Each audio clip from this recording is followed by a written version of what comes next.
Hey everybody, welcome back. So one of the most important things you can do as a new prepper is to get some first aid gear. And I'm not talking about your first aid kits that you buy at the local dollar store or Walmart or whatever. I'm talking about real tactical trauma kits and the training to go with it.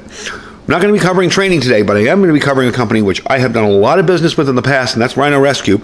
They have two new products, the SE IFAK bag and the trauma kits. Let's check them out.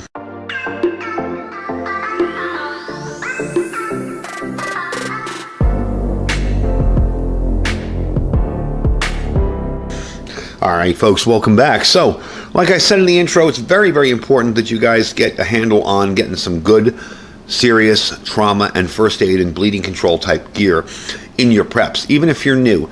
Even if you don't have the training yet, there's lots of channels on YouTube that can at least help you or guide you in the right direction. And then there's free training everywhere for first aid these days.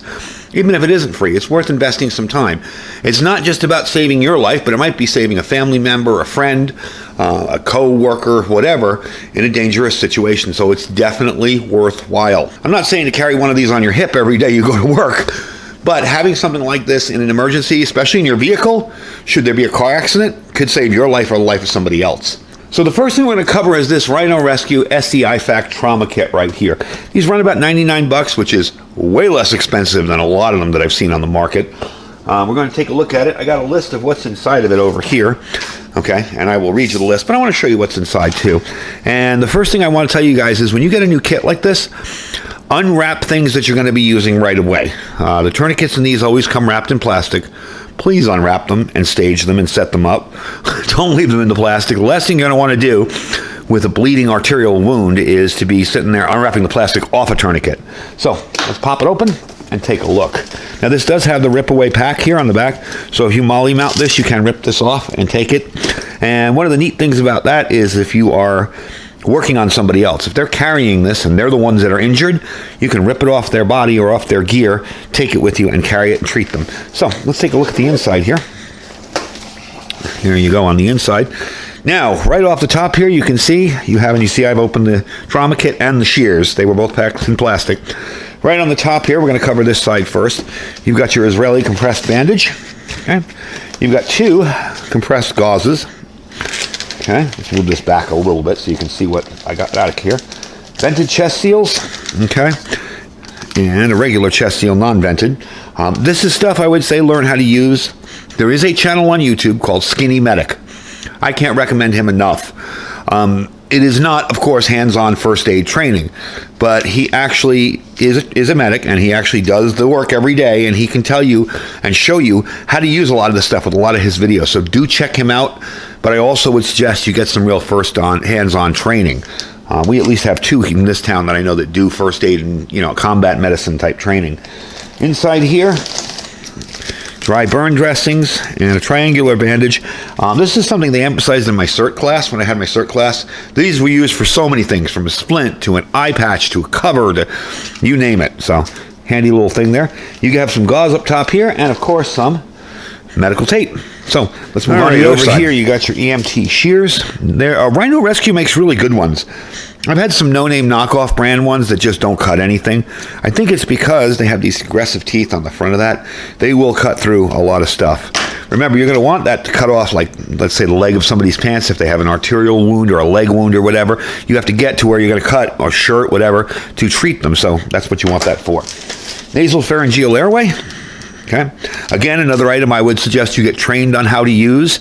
You probably won't kill anybody if you use it incorrectly. You might. But still, better to get trained on how to use it. Emergency blanket, of course, that's great for treating hypothermia. Again, if you put this in your bag and you think you're going to be warm after an emergency, it's cold out, you're stuck outside, you're not going to be warm. What this does is keep your body temperature at just above hypothermia. But for treating somebody who is hypothermic, this is very good. This is a marker. The marker is for your tourniquet, because when you put your tourniquet on, the people that are going to take over for you, an EMT, a doctor, whatever, want to know how long that tourniquet's been on there. So if I say, there's a car accident in front of me, I get out, I put a tourniquet on the guy who's bleeding, and I write on there 11:45. When he gets to the hospital by 12:15, the doctor says, okay, this has been on long enough, let's take it off, or, oh, we can leave this on a little longer, let's treat his other wounds. So that's why you want that. And of course, the Rhino Rescue splint, very, very handy. You will put this around somebody's leg, wrap it up, and you can splint an arm or a leg any way you want. It's very, very stiff when you use it. Very handy. And of course, there's your tourniquet. I unwrapped it and left it in there. So let's take a look at this pack up here. All right, inside the top part here are gloves. Always handy to have a couple pairs going. These I would leave sealed because you want to keep them clean. You don't want to them to interact with anything in your bag or whatever. You want to keep them clean if you're going to be working on somebody. Of course, you have alcohol pads, always handy. Soap wipes, BZK. This is great for antiseptic when you're cleaning a wound, cleaning an area before you treat it. Okay. Over on this side, you have a CPR face shield. What this is for is putting over the patient's mouth. So when you're giving breaths, you don't have to be like on their lips. A lot of places have gone to hands-only CPR, where they're teaching people to just use compressions and don't mess with breaths. If you do know how to do the breaths, by all means, that keeps you a little more better protected. Okay, and I believe there's an eye shield in here, which is very, very handy for eye injuries. If you've got somebody with a bad eye injury, you can put this over it and wrap it with the triangular bandage around their head and keep that injured eye protected. I would actually keep this over by the nasopharyngeal airway. This is lubricating jelly, and you want to put that on the airway before you put it in somebody's nose. So I'm actually going to move this up here. That's just a better place for it. These are very handy, again, for the triangular bandage and for any other bandage. Great fastener. Okay.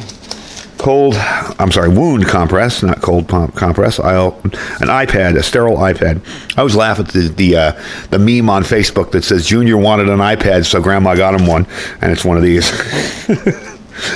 Okay, again, lubricate. This is burn gel. This stuff actually works. I got a nasty little burn on my hand, I want to say a couple months ago, and I had one of these out here, this actual same brand and everything, and I put it on there and it cooled it right off, so it does work pretty well. You do have some bandages in here, but you'll notice there's not a ton of Band-Aids and stuff like that, because this is a more serious trauma kit, but they are handy for little injuries. And, of course, a tongue depressor. Again, this is gear that you want to get trained, you want to know what you're doing, you want to know how to use it correctly. So, with that said, let's tear into the trauma kit. We'll zip through that, and I'll show you what's in there quickly. All right, so this is the Rhino Rescue Tactical Trauma Kit. And the nice part about this is you can put it exactly like that in whatever gear you're carrying and just rip it open as needed. It doesn't need to be in a tactical-like bag. It can be in a plastic bag, a bag like that, and it is resealable as well. This has hemorrhage control. It is a first responder trauma kit with all the supplies in there you'd need. Airway management, necessary tools for cutting open clothing, gauze, bandages, gloves, all that. And I think it's a really good deal, and the price on it's not too bad. They're only $45.99, whereas that is $99. So let's rip it open and take a look inside here. Of course, when I rip open a bag, it never rips open like it should in the movies, huh? Where you tear it open. All right. Let's pull all this stuff out here. This is mostly a bleeding kit, honestly. Again, you see how the Rhino Rescue Tactical, the Rhino Rescue tourniquets come. They come wrapped in plastic. Unwrap these. Don't leave them wrapped in plastic. You have combat cravat. That's very, very handy. Okay. Emergency bandage, or as I call them, Israeli bandages. It all depends. One compressed gauze, one emergency blanket, pair of gloves, a non-vented chest seal, and a vented chest seal, all in one. Nasal airway again, okay. Your lubricating jelly for that airway. Again, open this up before you put it away in an eye patch. So all in all, this is awesome stuff for just taking care of a bad bleed. You come upon somebody that's got, an arterial bleed maybe on their arm or leg or whatever, and you usually tell that by the blood spurting out. And I've seen some horrible videos of people dying that way. I'm sure it doesn't hurt, but it's just not fun to watch because they're bleeding out so much. You want to control that bleeding as fast as possible. So you come across somebody like that, and that's what this is for. You can really wrap stuff up, get the tourniquet on, stop the bleed, and hopefully get them to a hospital where they can be treated fully and totally patched up. So those are the two items. Again, the Rhino Rescue Trauma Kit down here, okay, and the Rhino Rescue SE IFAK. I have links for them down below if you're interested in checking them out. I have used their gear. Of course, I have not, giving myself a nasal pharyngeal airway or anything, but I have used their gear. I have never had a single issue with it. Again, I would advise you to use your own due diligence. Watch the reviews on the stuff, check it out, see if it's any good. I have had absolutely good luck with this stuff and never had any issues with it. So I think for basic first aid kits, they make a great deal. And to have something instead of having absolutely nothing, because maybe you can't afford a $200 or $300 IFAK, is definitely a good idea. So check them out. Links will be down below. Thanks to you guys for watching. Don't forget to check out all our links. We have our Amazon affiliate store down there. You can shop using that link, even if you're not interested in what's in the store. Usually what's in the store is gear I review and little trinkets and odds and ends for preppers and survivalists. But you can check that out, see what's in there. All that stuff in there. If you use that link, you will help the channel out. It doesn't cost you anything to do. Below that, our Freeze Dried Wholesalers link. My link's going to save you 15% on any of his food. You can put in a $5,000 order and save 15%, or you can buy 2 or 3 things and save 15%. That's all you need to do is click the link. When you get to the shopping cart at the end, you'll see that you've saved 15%. You'll see your discount there. Our My Patriot Supply link, that's preparewithiridium.com. Don't forget to check that out. We have a $60 off on a 4-week food kit this month. Also, too, if you're bored with the food kits and you don't want to see those, when you go to my site, preparewithiridium.com, you click on the graphic on the top. Just click on that My Patriot Supply banner on the top there, the graphic, and it will take you into the site and you'll see all the rest of the gear they have. They got a ton of stuff. So if my site doesn't interest you, I definitely want to encourage you to at least get a little better prepared by looking at what they got. And our Thrive Life freeze-dried food store, awesome, clean food for you, for your family during emergencies and times of trouble. I thank you guys for watching. Stay safe and stay prepared.